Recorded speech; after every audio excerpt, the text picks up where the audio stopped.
So welcome to I'm Begging You to Play Another TTRPG. I apologize that the name is a little bit abrasive. I'm not an abrasive person. Hopefully this is a pleasant experience and I don't shame you. How many of you have played D&D? How many of you have played something besides D&D? Okay. Interesting, that's fine. So I started with D&D 3.5. I just went to the store and I was like, hey, I'm interested in playing D&D. I bought, the source books. I sat down with my friends and I started playing. And it was fun, I liked it. And then when I hit college, I was in a club for playing D&D, and somebody said, have you ever heard of Mutants and Masterminds? And I'm like, no, what's that? And that was my descent into madness. So I'm gonna go ahead and hopefully introduce you to a few new things today, maybe a few things you love, and then at the end we can talk about our favorites. Why should you play something else if all you play is D&D? Maybe you have an idea for a story, but the setting is so far away from D&D that it would be difficult to homebrew or shift the stats around. For example, if you wanted to play a game where your characters were piloting mechs, fighting kaiju, you wouldn't want to be like, okay, so let's take D&D and try to apply the concepts of armor class to a mech. Because, or, how do we fit skills like appraisal and persuasion onto a giant robot or a kaiju? Sometimes it's just not, you could work around it, but sometimes it's just not going to work. And it'd be much easier to just pick up something that already deals with all of that and figures all of that out, instead of trying to move everything from D&D over. You feel you're not getting enough out of your D12s, and you want them to pull their weight.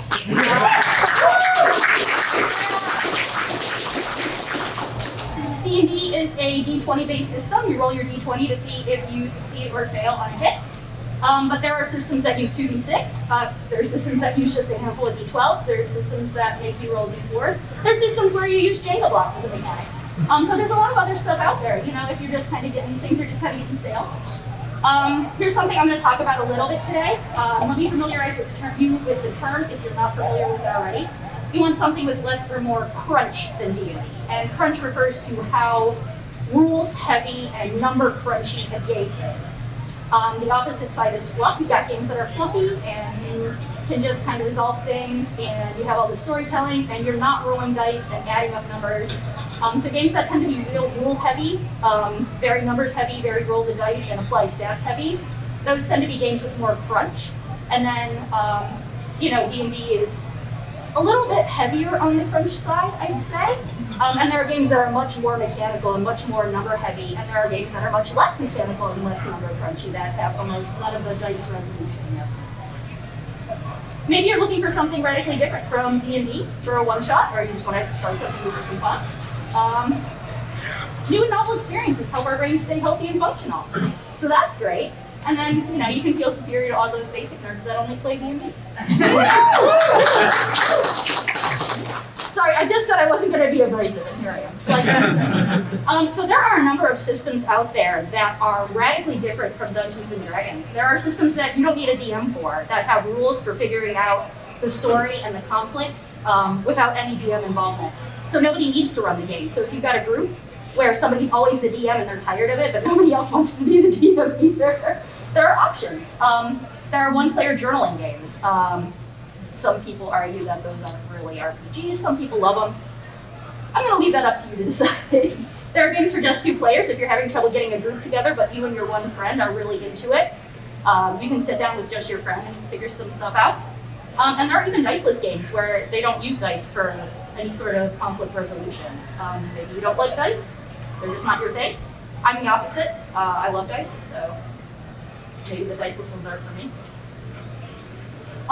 There are huge flexible systems with lots of room to customize. So if these tend to be like really overarching rule sets that people have adapted for a number of games. So you have the classic is GURPS, it's been around forever. It's a fantasy system and you can kind of use it to build your own. If you've got a fantasy setting that you want to use, but maybe D&D isn't really your jam, you can use GURPS to kind of build your own system. It's very customizable. You can get exactly what you're looking for out of a game. Numenera runs the Cypher system.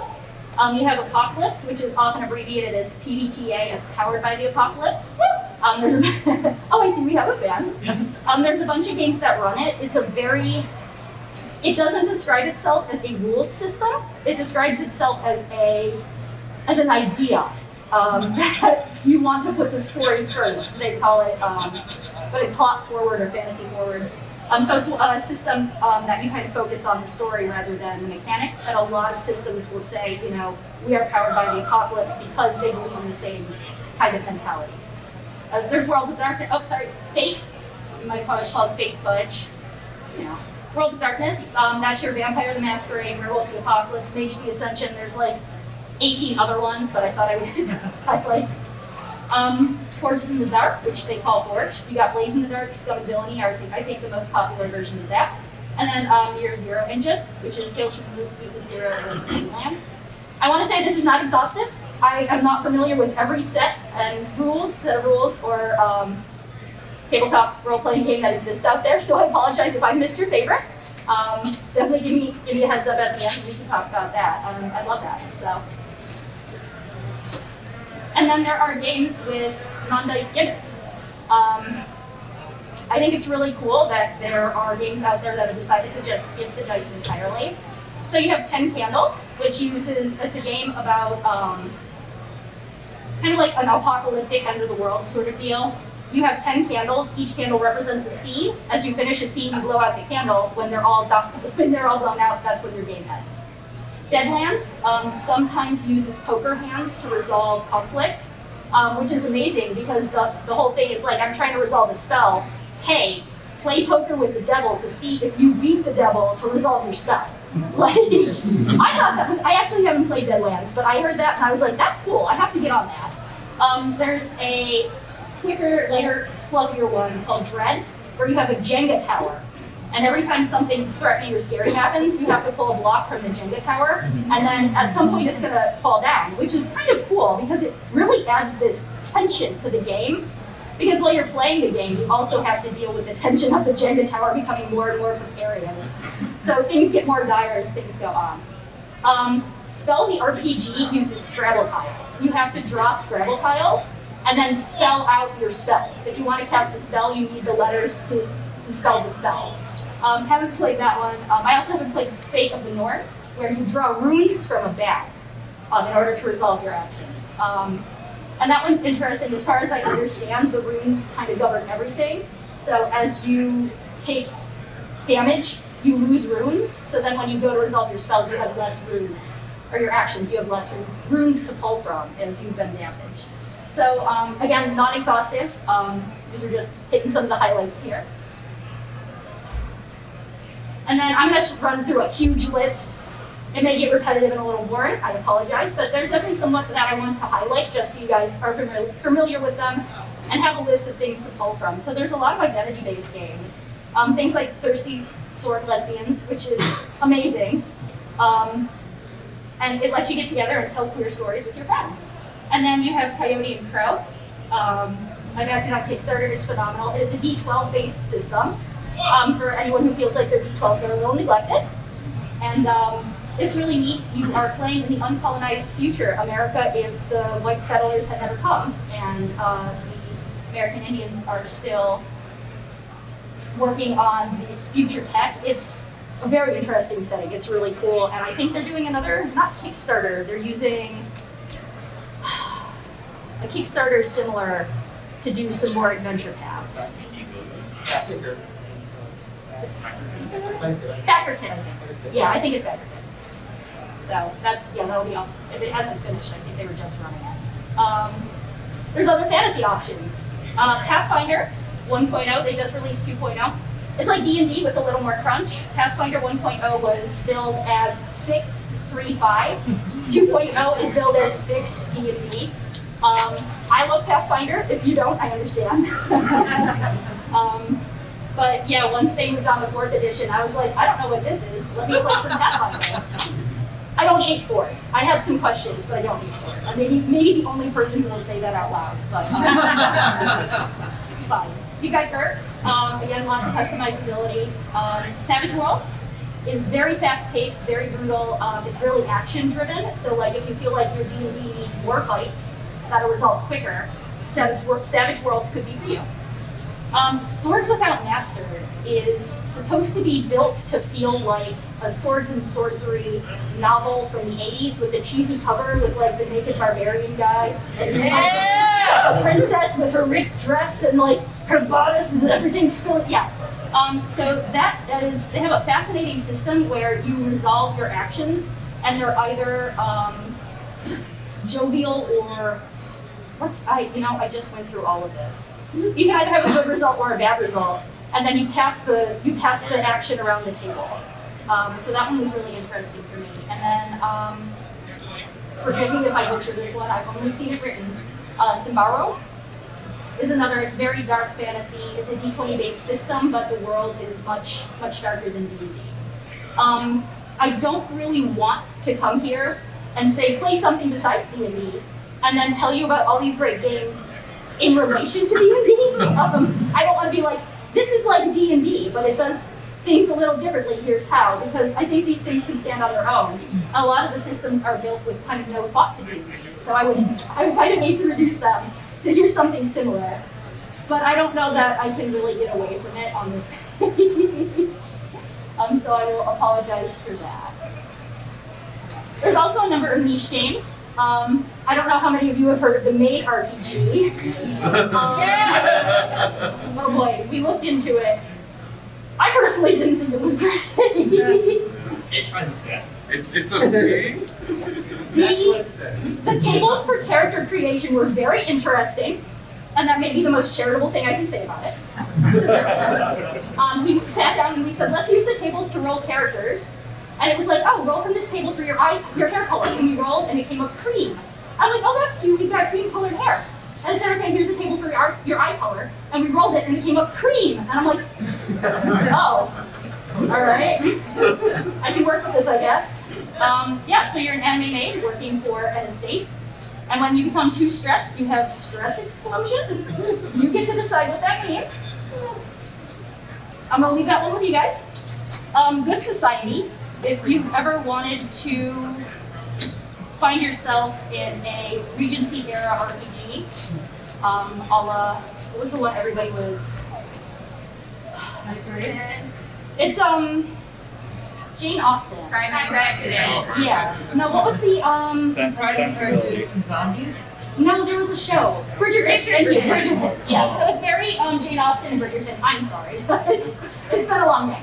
So it's very Jane Austen, Bridgerton, visit each other's houses, have romantic interludes, attend balls, Lancer. I was talking about our futuristic mech pilots. There's a lot of customization. There are a lot of other mech RPGs out there if that's something you're interested in. I just wanted to hit one. We have Ars Magica, which are magic researchers. My understanding is this game is very number crunchy, that you are actually sitting down and doing research and math in between sessions, so make sure you've got this right. I think that sounds amazing. It may not be for you. Superheroes, if you're into the MCU, the Marvel Universe, we've got Mutants and Masterminds. That one, when I played it back in the day, it felt very close to D&D. So if you're looking for something that's a different sort of experience, but with similar familiar mechanics, could work. Masks is a Powered by the Apocalypse game. You guys are teen superheroes trying to keep together. There's Marvel Multiverse. They're playtesting the new version now. My favorite thing about that one is if you look at your ability slots, they spell out Marvel. Your A is like action and your R is like, it was amazing. And then the hero system is very crunchy with a lot of customizability, but you kind of gotta get into the crunch. So we've got some one-shot friendly games. We've got Bluebeard's Bride, which I've heard amazing things about. I started in the middle, that's great. There's a Kickstarter for it. It is an investigatory horror game where you're married to Bluebeard and you go to live with him and he is murdered, and you have to figure out how that happened. I've heard so many good things. I have not been able to get together to run with anybody yet, but it seems amazing because it's all about like the inner workings of the wife's mind and how you're going to attempt to solve this problem. Fiasco, if you've ever wanted to run So if you've ever wanted to run a heist, fantastic. You guys can get together and plan your heist. It's like Ocean's 11. Everybody has their own deal, and then it's very fast-paced, kind of a 60 to 90 minute thing. You guys run through scenes. Alice is missing. Again, sounds amazing, but I have not gotten a chance. It is a text-based game where you get missing posters for your high school friend Alice, who has gone missing. And you have to sit down and figure out who Alice was and why she went missing and solve the mystery. So you all play as different people in her life, like her boyfriend or her sister or her best friend, and you have motivations. And then you sit down and there's no talking, you do it all by text. And maybe one of you says, well, I remember Alice this way, and somebody says, well, that's not right. Isn't she more like this? And you kind of have to come together to paint a picture of her and her life and your relationships with her.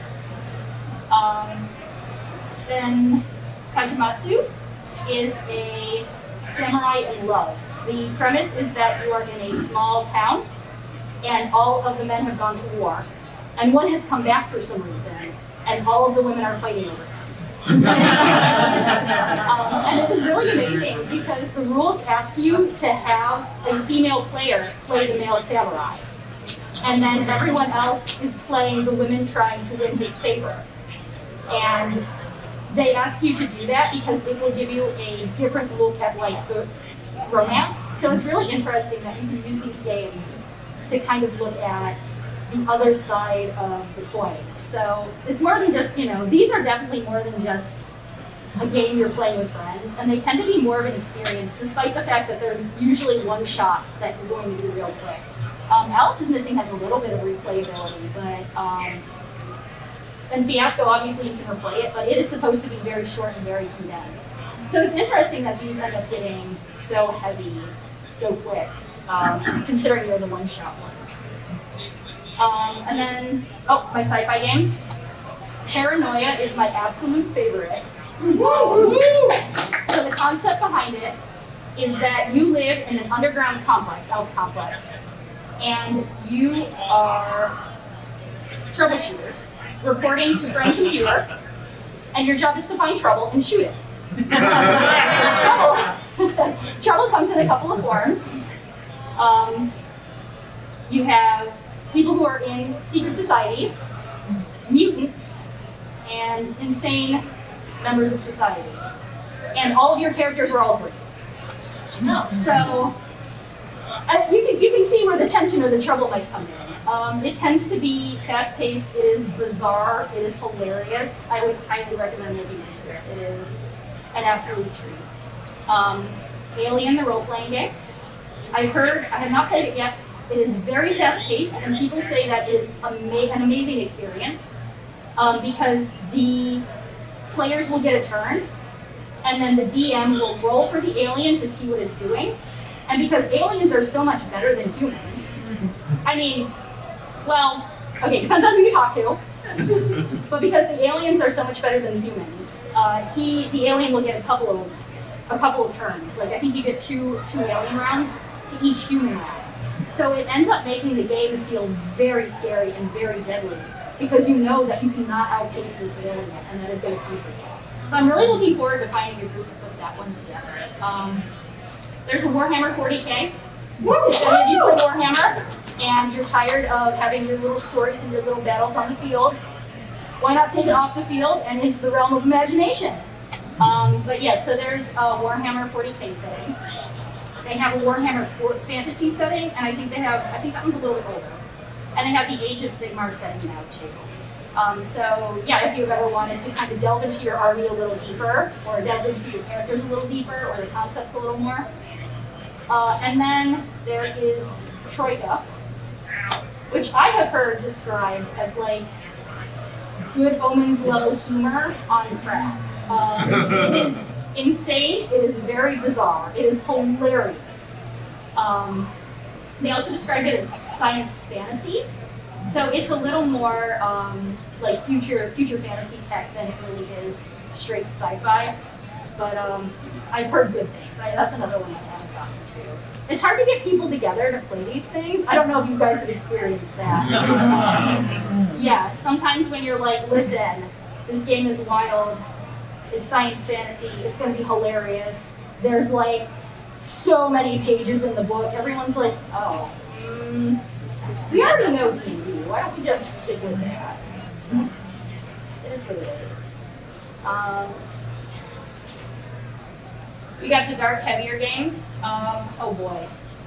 We spent all afternoon trying to figure this one out. I'm gonna call it Mork 4. You can tell me if that's wrong. I will accept it.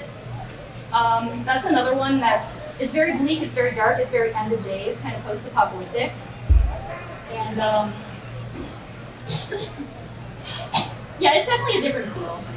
You've got Call of Cthulhu, which is your Lovecraftian horror and sanity system. There are a ton of horror games that use sanity systems now. It's debatable whether those are like a good way to play or a neurodivergent sensitive mechanic. I'm gonna leave that up to you guys. I got some thoughts on both sides of the coin here. All Flesh Must Be Eaten, a zombie horror survival game. If you're into like Walking Dead and that sort of vibe, that one's really fun because you've got the whole zombie thing. And The Zone is a card game, a card-based game that they ask you to play by the light of glow sticks. If you've ever heard of the SCP Society, where they have all those bizarre monsters that they've been watching, this is kind of built to have a similar feel. You're kind of like fighting for your lives. The Kickstarter happened. It's going to be out in May, so if you're interested, you can check into it. I am not involved with any of these. I just like playing games with my friends, so I promise I'm not shilling anything here. I just like to highlight things that I think are good. But it's really interesting, I think, because you've got games like All Flesh Must Be Eaten, and I mean, you could play a D&D game where there are a bunch of zombies, and you could even play take D&D and play it in modern society with zombies from D&D. But a lot of these games are built with their entire dice roll systems and their entire conflict resolution systems to be more integrated with the game style. So when you have systems with something like a sanity system, they're trying to replicate, the horror you would experience if you were going through a Call of Cthulhu-esque, giant elder gods are coming for you and maybe reality's breaking down. You could do that in D&D, but it's much more immersive to have a system that has already considered that and built the system to work with the games. So you may be saying okay, I could do a lot of this in a D20 D&D service system, but sometimes it can be more immersive, more interesting, more grabbing your players if you have the system that works with your story style, I find. So, you've got your urban fantasy, Vampire the Masquerade, World of Darkness, a World of Darkness. You're vampires. You do vampire things. People run a lot of LARPs. Vampire the Masquerade has a huge following. If you're not familiar with it, I don't know how many of you guys are not familiar with Vampire the Masquerade. But it's been around for ages, and people get really into it. I played it. It's definitely a system. Oh boy! That's a terrible thing. Man, I just don't like this page. Dresden Files is a fate-based system. If you guys have ever read any of the Dresden Files books, I have. They were books. If you were into them, and you said, hey, this is an amazing world. I'd love to play in a world that I'm familiar with and really enjoy reading about. What if I was a character in the books? You've got a whole system for that. And there are a lot of books that'll do that, and a lot of the big media nowadays, they release these systems. Some of them are good, some of them aren't. The Dresden Files is built on the whole Fate system, so if you're familiar with the Fate system, which uses more of not like a numbers way to resolve things, like a hard numbers way to resolve things, but kind of a softer resolution system with D6s.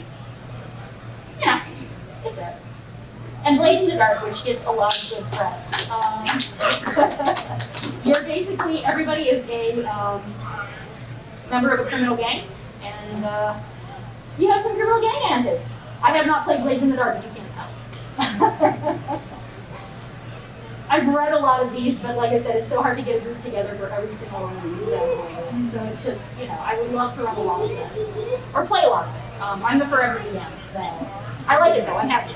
You don't have to feel sorry for me. We got our futuristic dystopia games. Shadowrun's a big one. You got your investigation, your mystery, your magic, and your tech. It's very kind of like, it's got an urban fantasy vibe to it. But the world is really, it's very different than just a typical fantasy setting or like a typical like steampunk setting or a typical like Victorian magic setting. It's got its own flavor. And then there's Cyberpunk. They just had the game, 2077, and everybody was like, is that the game? There was an anime? Was the game also 2077? Yeah. Okay. Yeah, it's been a role-playing game since like the 80s. I don't know how many people who are watching the anime or playing the game actually know that. But no, so I was talking about sometimes you have books like the Dresden Files, they wrote the whole thing. A whole bunch of fans wrote in and said, hey, can we get an RPG? And they said, yeah, sure, everybody wants it, we'll release it. This is kind of the opposite. You have Cyberpunk, and somebody was like, man, that's a great idea. Let's make all sorts of media based around this RPG. Which is kind of cool, because you see it with D&D, but you don't really see it with, like, Blades in the Dark. Is there a Blades in the Dark anime? I don't know. And then Numenera is very interesting. It's like a future magic sort of deal. It uses a cipher system, and I think it's really interesting. I played a couple sessions, but we didn't get too deep into it because of like, you know, scheduling conflicts. How it always falls apart after session 3, and you can't really, and then you'll say, we'll get back to it when we find a date that works for everybody, and then 3 years elapse, and you're like, are we gonna get back to that? But the cipher system is really cool because you use this whole thing to figure out your character, where you describe yourself as a, you know, verb, noun, who, action. So you're like, I am a fire wizard who casts spells. That was a bad example. It's fine. It's been a long day. It's 10 p.m. But it's definitely another one of those games that had a very different feel in its own world building that was really nice. So there are a ton of kids versus monster games. I love Tales from the Loop. I will absolutely talk to you about how good Tales from the Loop is. And this is actually another one where they just did an Amazon series. Oh my gosh. I think it was Amazon. Was it Amazon? Yes. So it was a game first, and they kind of wanted it to feel like they based it off of this guy who did all of this really bizarre futuristic artwork, where he would draw these giant monsters just kind of chilling in the wilderness and maybe like people walking by. And they're like, we love that vibe so much that we are going to make an entire game system based around this one artist's painting vibes, which is kind of cool. Like, it's really neat that they loved his art so much that it inspired them like that. And they actually got him to do all the art for the book. But that one's fascinating. You're basically, it's the 80s, and you are kids in the 80s, and something is going on, something mysterious happens, and you have to figure out what's going on.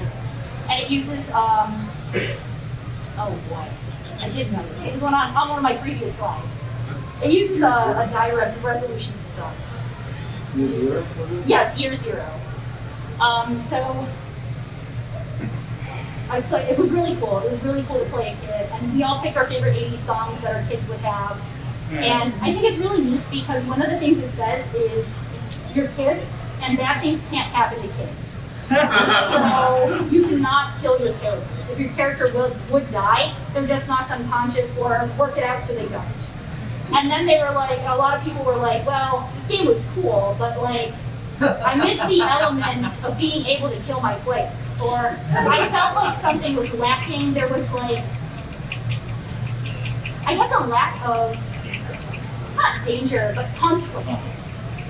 So I guess a lot of people said, like, there's a lack of consequences, and the writers were like, we're not going to say it's cool to kill children. Like, no, you can't, you're not going to trick us here. So then they actually released Things from the Flood, which is a continuation of Tales from the Loop, which works on similar principles, but instead of being kids from, like, what was the age range is like 11 to like 16, and then is it 16? You age out at some point. And then Things from the Flood is like, oh, take your same characters over, they're older teenagers now, and they can die. It's cool to kill 18-year-olds, 17-year-olds are off.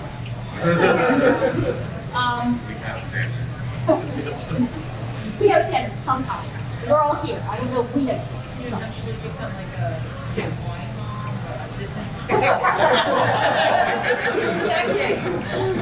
Yeah, and then yes, I can't wait for the eventual continuation. Karen's from the PTA. Please don't call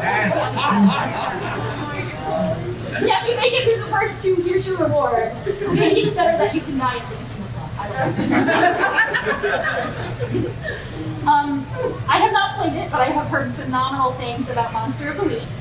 It was built to be very Buffy the Vampire Slayer episodic. If you love Buffy the Vampire Slayer, if you love Supernatural, any of those kind of things, Monster of the Week was built to basically be a system where you can go and every week there's a monster and you fight it. I mean, I never saw any Buffy, so I don't know that it's doing anything for me, but I've heard phenomenal things about it. Base in the Woods, I have played, which is, if you've seen Over the Garden Wall, one of my absolute favorites. That one was built to have a very Over the Garden Wall feel to it. So you play as kid, you have a couple options. You're either like a lost child, a regular child, an animal, or a toy. I think those were our options. Yeah, so when we played, we had a talking raven, and that was really cool. I was like, I'm gonna be a ghost child, and they're like, you are not dead. You are a lost child. And I'm like, who's a ghost? And they were like, no, you're not dead. You're not a dead child. You're a lost child. It's different. And I'm like, And then one of our other characters was a toy.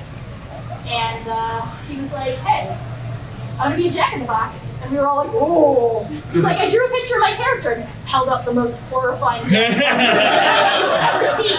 And we were like, oh no. He's like, well, the rules say I have to pick a kid to be my best friend. And we were like,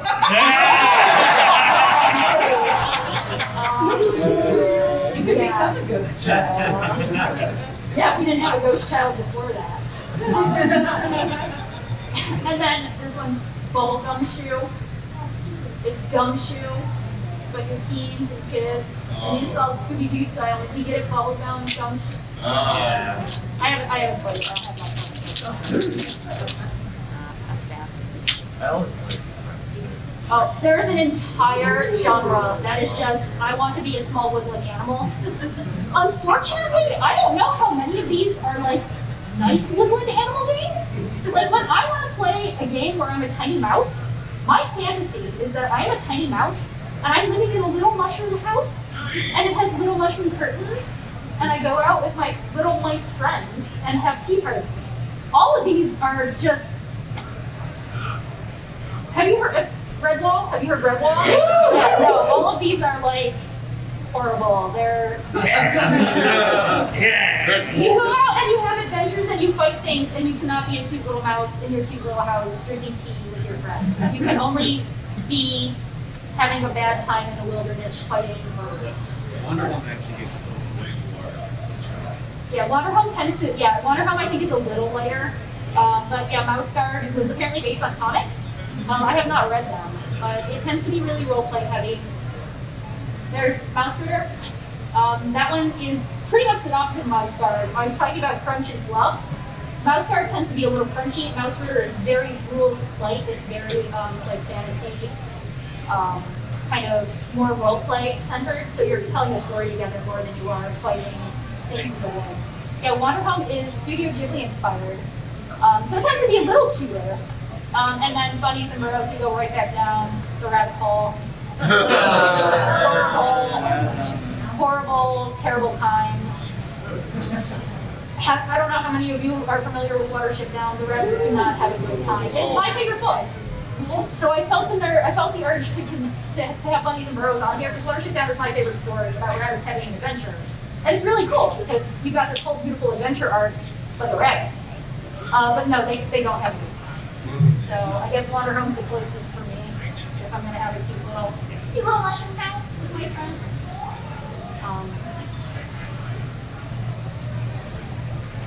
And then there is an entire category of one-page RPGs. And I have not gotten too deep into this. It is my understanding that there is one guy who pumps out like a one-page RPG once a week.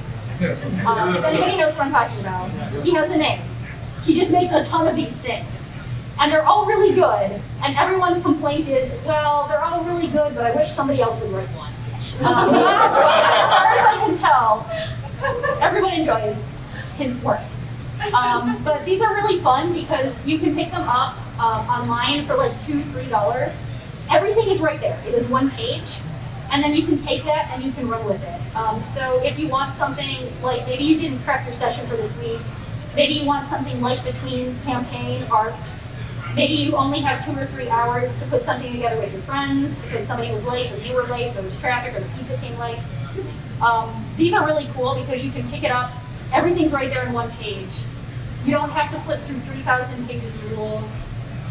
It's just there, it's contained. And there are a lot of really fun ones that are just nonsensical and ridiculous because, I mean, it's really light. You can put all sorts of silly stuff in there.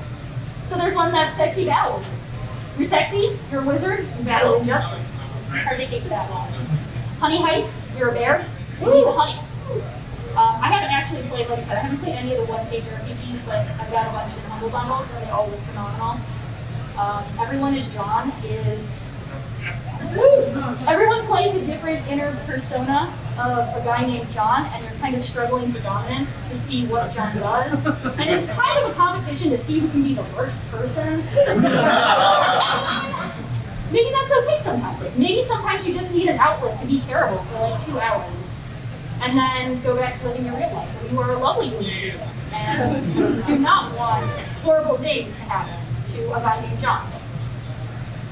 But there are a ton of these. And like I said, they're like popcorn. You can just pick them up, read through them, have a great time. Goat Crashers, you're a cheeky little goat and you want to party.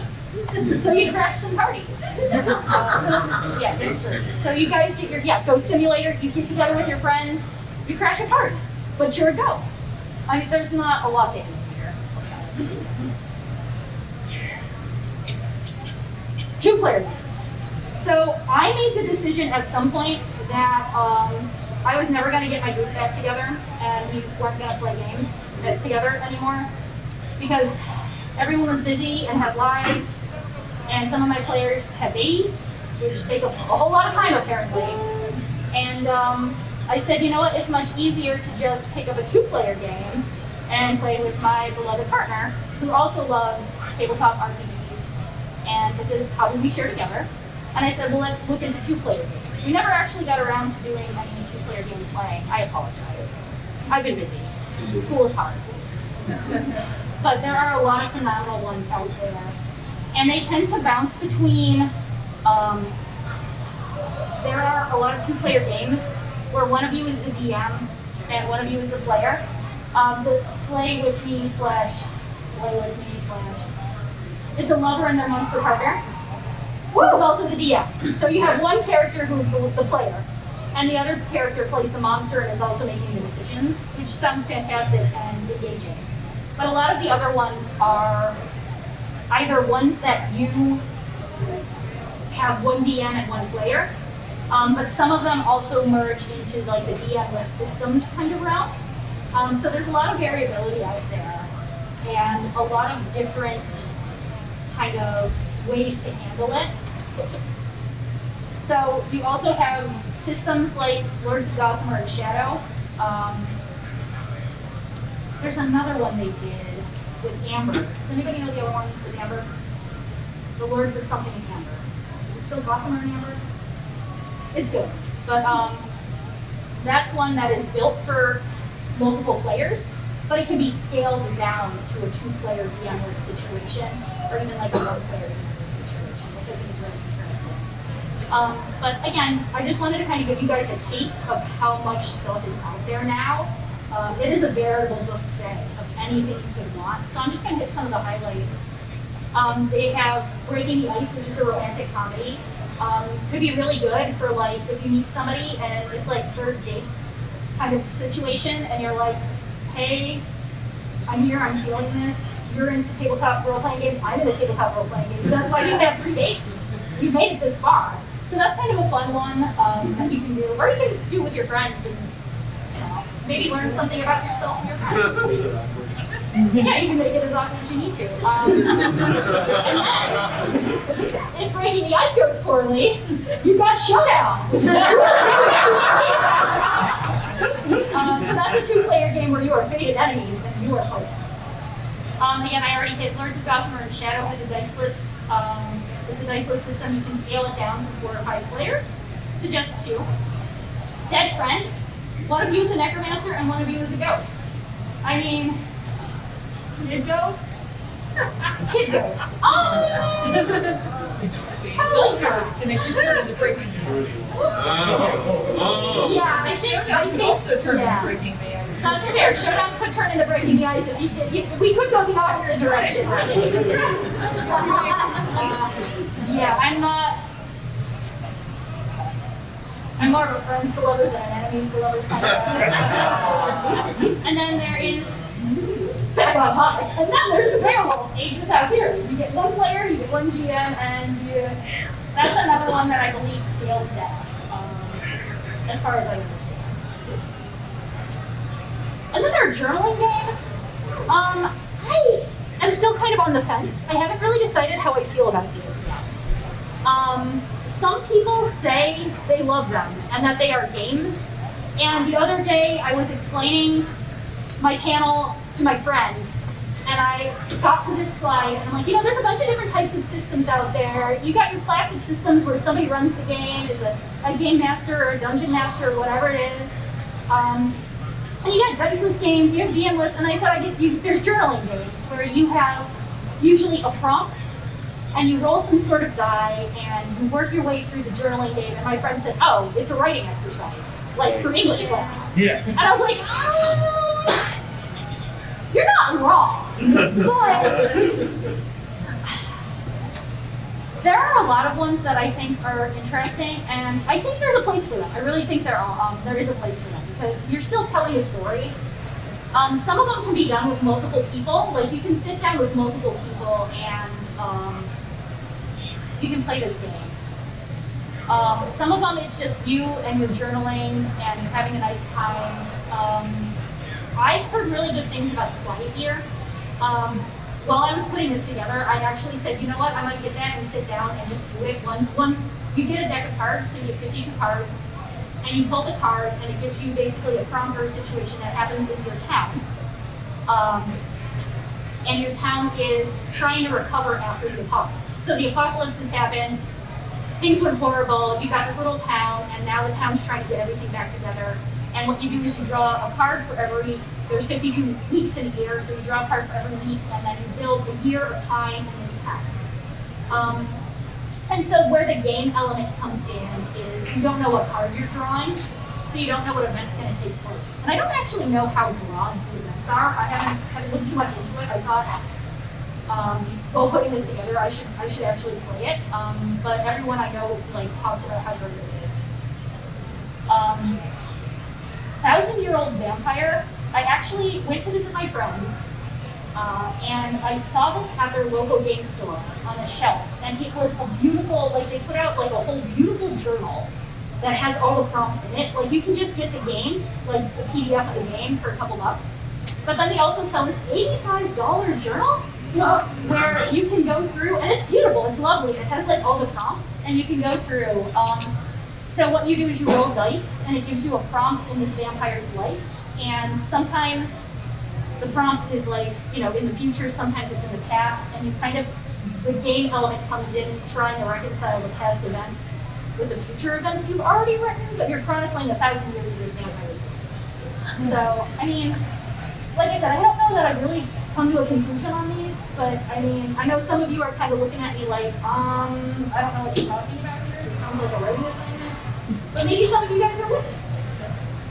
One day at a time, you use cards. You're drawing from a deck of 52 cards to see who visits your cozy cottage. I had to have one nice one. Alone Among the Stars is another one. You roll the dice to randomly generate a planet, and then you kind of work around the story for the planet you're exploring. And then there is, like the guy who does all of the one-page RPGs, there is a company, Wretched and Alone, does like hundreds of these things. Like they just keep putting out the journaling game prompts. So, I mean, your mileage may vary. I think it's an interesting concept. Can you play a tabletop role-playing game by yourself? I don't know. I'm gonna throw that to you guys. And then DM-less systems. I did get my microscope on your thing. I was just thinking that I missed it on the sci-fi slide, but no, I moved it. Gotcha.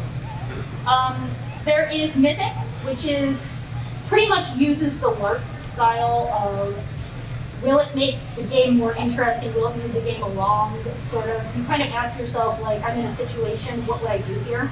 These are cool because, again, if you've got somebody who's like a forever DM and they're tired of it, but nobody else wants to run the game, you can pop in a DM-less system. Or if you're playing with a small group or maybe like only 2 people, this is really good too because nobody has to take over making the decisions. You can still do a collaborative role-playing experience, but no one has to be driving the bus. I guess if you've only got 2 people, it's not a bus. It's more like a 2-car, maybe like one of those Mini Coopers. Microscope sounds amazing. Again, I haven't gotten a chance to play this one, but I'm thinking it's going to be next on my list. I'm coming for you, David and Allie. We're going to look into this one. It is a DM-less collaborative creation game. You use index cards, and you can make a world, or it can be like a universe, or it can be a fantasy world, and it basically gives you prompts, and you kind of start with a really broad scope, like here are the concepts of the universe, and then you narrow it down to like here are things that have happened in the universe or happened in the world, and then you kind of narrow it down, these are things that have happened in the country, and kind of start setting a timeline. So you all work together to kind of build this timeline of this universe or this world or this country or this kingdom. And then you have a whole setting at the end. And you can end it there, but a lot of people will take the setting and play in it later. So like they'll spend a session building this entire world, and then they'll use it as their campaign when they go to play another session. It's not really built, Microscope really isn't built for playing sessions in. It's built for building a world. But that can be the game in and of itself. You don't have to be involved. I made the mistake of saying that on Facebook like 6 hours ago. I was like, what's that game where you, because I remembered the whole thing, but I couldn't remember the name. I was like, what's that whole game where you build a universe and then you play in it? And everyone's like, oh no, that's not Microscope. You don't play in that. I'm not the expert. Iron Sworn is another large sprawling system that you can have guided play or it says guidelines, but it's supposed to be guide-based play. And then I've heard really good things about Four Against Darkness. It's a classic dungeon crawl, but I think it procedurally generates the dungeon for you. So like you're still getting the D&D flavored dungeon crawl game, but you don't have to figure out what's in the dungeon. It just says, oh, you rolled off my chart, here's a room with a fountain. It sounds really cool. I mean, if that's what you're up for. I like dungeon crawls. But there are, I've hit some highlights here because I wanted to share with you guys the things I love and the things I think are interesting. But there are thousands upon thousands upon thousands of other systems out there. And so I want to give you some resources for finding other systems. There's the itch.io, which is like a marketplace for games, as is Drive-Thru RPG. You can go on these websites, you can search fantasy D20 system, and it'll give you those, or you can search two-person systems where you can search journaling games or one-page games. They tag everything because everybody's writing games and trying to sell them. Varying results. You'll get a lot of stuff that's really good from like dedicated people who do this full time because they love it and they've been doing it forever. Or you may get guys who are writing their first, not guys like genders, but people who are writing their first folks. People who are writing their first RPGs and then they're like, this is great, put it to press, and then they're dumping it down there and they're saying $5 for my RPG, come get it. There's a Facebook group, which is where I stole the name for this presentation from, and they're pretty great. A lot of these hit Kickstarter. There is dicebreaker.com, which is a news website, and they tend to be really good about covering new systems and new news. There are Discord servers. I'm old. I haven't really figured out Discord yet. I'm not hip with the kids. But there are Discord servers. I don't know how you find them. I'm sorry, I couldn't need more help on that one. And then there are the Emmys, which are yearly nominations for the best RPGs that have been published and are out there. So presumably, if it's been nominated, it's got to be okay. And if it's won, it's probably good. Even if it's not for you, it's going to be at least polished. So you can go and look and see what's been nominated in the past, or what has been nominated for this year, and what's won. And that usually will give you like a really broad, really good idea of what's out there and what is worth playing. So let me see. I'm just trying to see what I'm looking like on time.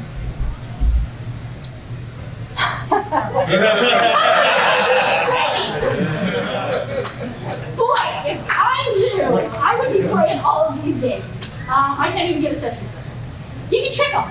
Tell them that you're playing a modern version of D&D, that you made a couple house rules, and there's going to be a couple things that are different that they're unfamiliar with. And then by the time they figure it out, it'll be too late. There's going to be 2 hours deep in character creation, so they might as well keep going. You can bribe them. Bring food, you can bring drink, and then say, hey, I fed you. And then they'll be happy and pleasant, and they'll be more inclined to listen to you. And maybe a little bit sleepy from starch, and maybe not making the best decisions. You can find a gateway tabletop role-playing game. If one of the big pushbacks is it's too hard to learn something new, or it will take too long to learn something new, let's just play something we all know. Find a rules light system, something that's real easy to pick up. You can sell it as a one-shot. Say, hey, we're going to do a one-shot. Don't pick an actual one-shot game for this one. Or maybe do, right? But you don't want to be like, here's Fiasco, we're doing our Fiasco campaign, because it's not really, there's not much meat there.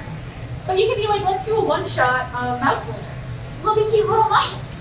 And then you'll be like, wasn't that fun? Don't you love your little mice characters? We really didn't finish my story arc in the first session. So let's do one more session of mouse winner next week. And then one thing leads to another, and now you're playing mouse winner. Or you can find a new group. I'm not saying you have to abandon your current one, but you can find new friends to play with via Discord or maybe local gaming conventions. Maybe you could look around the room and find some people who may be interested in tabletop role-playing games that aren't D&D. Just potentially. Just putting it out there. You guys are probably here for a reason. Except for that. Maybe some of you are here because you're drunk and it sounded like a quiet way to pass an hour. I don't know. All right, that's it. So thank you.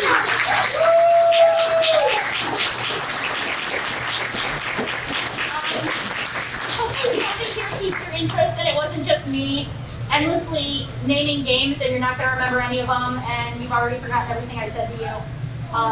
If anything sticks, hopefully places where you can find other games sticks. And I'd love to hear about your favorites. What did I miss? What didn't I hit? Tell me what you love. In the green? Am I green? Yeah. Teal maybe? Yeah, teal, whatever. It works. You. I know you're talking to me. Listen. Yes, I have a question actually. If I wanted to show this PowerPoint to my group, do you have a way I can do that? Talk to me afterwards. I'll help you. Cool. Go ahead, Enrique. There's a role-playing game that I really like called Exceptionals, Exceptional. which is like an X-Men inspired game. X-Men. Okay. Yes, it's very, very good. Okay, so we're just gonna put exceptionals out there as a, like I said, there's no way I could hit every one of the thousands and thousands of role-playing games that are out there, so I just wanted to hit the highlights. No, go ahead, I got you. Yeah. So there's 7 multiverses and technical gaming that I did have to sorry, there is like one and which is related to another technical like the sport that I My friend really likes that. Yeah, it's mostly like a superhero RPG, but it can be really easily like reflavored to be like anything. I played like a fantasy setting to show my little brother like, look, you can change things and not play games. We'll go with more teal. Yes! I apologize. That was supposed to be on my one board, and we had a whole conversation about it, and then I just forgot, straight forgot. So lasers and feelings, I've heard amazing things about. It's good for one-shots, is what I've heard. For the journaling games, fighting fantasy books, it's basically the conclusion of Choose Your Own Adventure books. All right, way in the back, in the red. Wild Sea, you play as like sailors.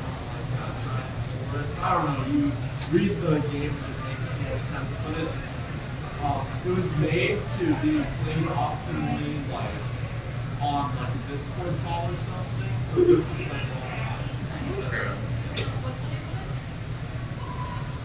Wild Sea.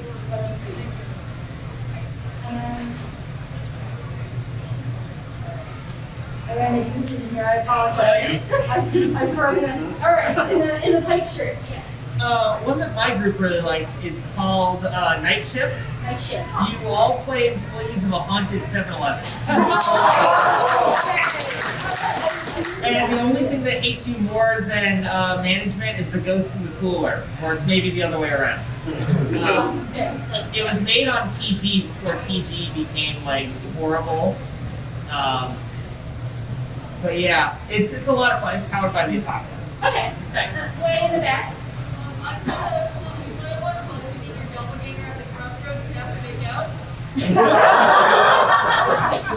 I'm absolutely here for that. Listen, not to out myself, but yes.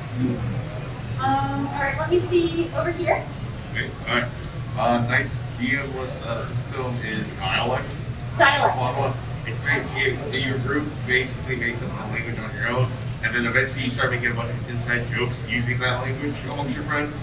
It's great. It's fun. It's very fun to watch out. I just have a quick thing to shout out. Yeah. For prison one-shot style games, just if you've got friends that just want to like, they don't want to think too hard, they just want to have some characters, kill some things, and roll some dice. There's a free indie RPG called Kill Sector. Kill Sector? Yeah, all games are free and available online on DriveThru. Okay, so yeah, Kill Sector, everything's online. You say it's quick, easy to pick up? Yeah. All right, Kill Sector. The question that I had there was, I know you cover a lot of RPGs to kind of do obvious things, but I think what I was wondering about is that you kind of touched on this briefly, is that how, for example, like a lot of what you're describing, like the system like game. Right, yeah. But games can have mechanics that reinforce certain styles or systems of play. Yeah, absolutely. So would you mind perhaps describing an example of that, say, with a game that you're familiar with? Because to me it's not, I can look up a ton of RPGs online, but I find it more interesting for someone who's passionate about a game to like give me like what that means, like in more concrete terms. Yeah, so the question is examples of games where the like your favorite game. yeah, the mechanics really reinforce what's going on. Yeah, exactly. I think I talked about it briefly. I think Call of Cthulhu does it really well. The problem is like a lot of games nowadays are written to kind of work. The system is written to kind of work with the game. So things like Coyote and Crow, they specifically picked a D12 based system because in some of the indigenous cultures, 12 is a number that had a significant meaning to them. So they picked using D12s to run the game because it was so significant in the culture. So all of that is kind of baked in. So it's kind of impossible to separate the D12 system from the mythology, from the religious system of the game. So I thought that was kind of interesting. The mythos and the system were so intertwined. I'm going to do my best to talk sensitively about this. It's not my project, but it is something that I thought was beautiful and that I believe in. So I think it's really cool that they took their culture and they made a game that worked so well with the culture, that they use the culture to work on the rules, and they have the rules reinforcing the cultural choices. So they did a really good job with Coyote Pro. I got it. I would recommend looking at it. So I don't know if that was a great answer, but that's kind of the sort of thing I'm talking about. It's more informative to me, I would say, than like it's better for me like to have an idea. Like if you're trying to sell a game, like to me or to someone else, like it's better. Like at least to someone like me, like I'm more interested in someone like explaining like what's appealing about it compared to other RPGs I'm playing versus giving me a list. Yes, and I mean, a lot of the games are like, I have a great idea for a system. I'm just going to use, I don't want it to be D&D, but I want this fantasy world to have its own rules. So let me just pick something like, there's a lot of generic ones. So like you can take GURPS, or you can take Powered by the Apocalypse rules, or you can take like a Fate and Fudge rule and apply it like Dresden Files. Had a world, they had the books, everybody said, would you write us an RPG? They said, here's an RPG, it uses the Fate system. So there are a lot of role-playing games where they just pick a system because they like it, or that's what they're familiar with. But there are also a lot of games where they will sit down and write the system to reinforce the lore of the game rules. It'd be difficult for me to pull examples off the top of my head because a lot of them do it but don't talk about it, and then a lot of them talk really flashy about it, but it's just a D20 system again. So, Two of them. So hand in hand with Call of Cthulhu is Delta Green. Okay.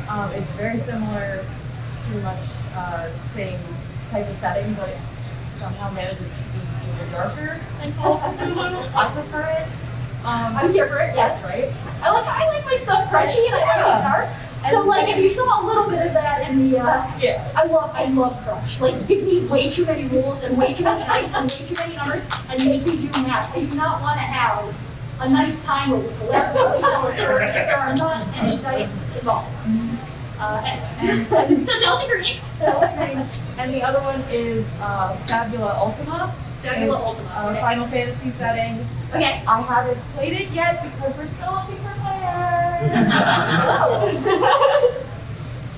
Yeah, there's also a lot of games and a lot of book series and a lot of systems will do that. Like there are some fan-made Pokemon ones. Like there are like 3 or 4 fan-made Pokemon games. So like if you've ever wanted to play Pokemon, yes, you could spend all this time reskinning D&D monsters to be Charmanders.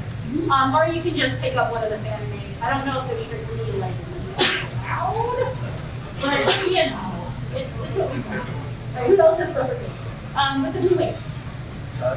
So one resource that I wanted to put up is there's a series of podcasts from the One Shot Network where they'll basically play like there's one that does like, oh, we're just gonna do like a short like 5-episode thing of here's some indie RPG that we found. Here's what a one shot with it looks like, so you can get an idea of what it is. There's like there's the character creation path, which just goes through says here's how you make characters in these games, you do like what you can do with that. And then there's System Master, which is usually a bunch of older RPGs and does a review of those. So those are all some resources to like find new RPGs that you think, oh hey, this might look interesting, or oh wow, this seems really terrible. I'm not going to check this one out. Yeah, no, that's a great point that I totally forgot. Another one that I thought really hard about and then accidentally skimmed past. But yeah, if you're interested in some of these, but you're not sure if they're really for you, a ton of people have started doing Let's Plays. Like, I feel like the D&D Let's Play market got really saturated, and everybody's like, let's do something different and play a different RPG. So like, there are Paranoia Let's Plays. A lot of the bigger Let's Play podcasts and YouTube videos and like groups and stuff like that will branch out into other games occasionally. I know that I know somebody did Paranoia. I was talking about Microscope, the one where you world build, and somebody said, oh, there's another one where you world build, and one of the big name podcast groups, I don't remember if it was Critical Role or what, used it to build a world and then played a session in the world that they built with it. Adventure Zone? Yeah. Yes, The Quiet Year, and it was, yes, Adventure, thank you. I don't podcast. Something about my ADHD doesn't like it. It just turns into background noise for me. Like, I will sit down and read like a 1,028-page source book, but I cannot listen to a 20-minute podcast episode. I don't know. It's just, everybody's different. But yeah, so that was, thank you, that was a very good point. I'm glad you brought it up because there are a lot of Let's Plays out there that will show you, if you're not sure, you read the book, if you're not really sure how a session would work, or if you're not really sure if it's for you, there are a ton of podcasts, there are a ton of YouTube videos, a lot of people are getting into it. So that's really good. So a question about the recommendation. Would you or anyone else have a system that's incorporated into a heavy sort of experience where drawback doesn't want it to be optional and maybe the comic would feel more fun? So I'm a big fan of the 20 movie Canadians, this series and people were given, there were much longer the world building and the lore kind of goes into solving puzzles. That's the tabletop experience I really want to run, so I don't know what the system looks like. Yeah, I feel like I'm not really clever enough for puzzles, so I tend to avoid those. But you'd love to have, if you got, if you look at any of the more RPG-heavy options that are like kind of more fluffy, more story-based than they are combat-based, that's one thing that I feel like one of the reasons it's really interesting to play other things and get away from D&D is because D&D is so, we're role-playing, we've got a combat to solve our problems. We're role-playing, we've got a combat to solve our problems. And maybe you get tired of punching things all the time. I wish I had better recommendations for you. I wish I could code things out, but I tend to avoid it because I just don't feel like I'm good enough at building the puzzles. So thank you for calling out my blind spot. We're a couple minutes over. Do I need to move on? Can we hang out here for a couple minutes? I don't know if anything's after this. Okay. Yeah, so we can spend a couple more minutes talking about our favorite systems then. I would do it. I love this. I enjoy it. This is what I like to do, so I'm happy. But I think that the issue with puzzles is that you either have to plan them out yourself or you have to buy a pre-made puzzle. I can't imagine a system like procedurally generating a puzzle. There's no good way to do that. Somebody has to make a puzzle. Thank you guys. Yeah, I feel like my suggestion for that would be to like study game design and then just like implement that. Or just buy a puzzle. Yeah, in the world. save your time. Yeah, they just get into his walls, save your time. Well, it's in the back in the red. I was gonna say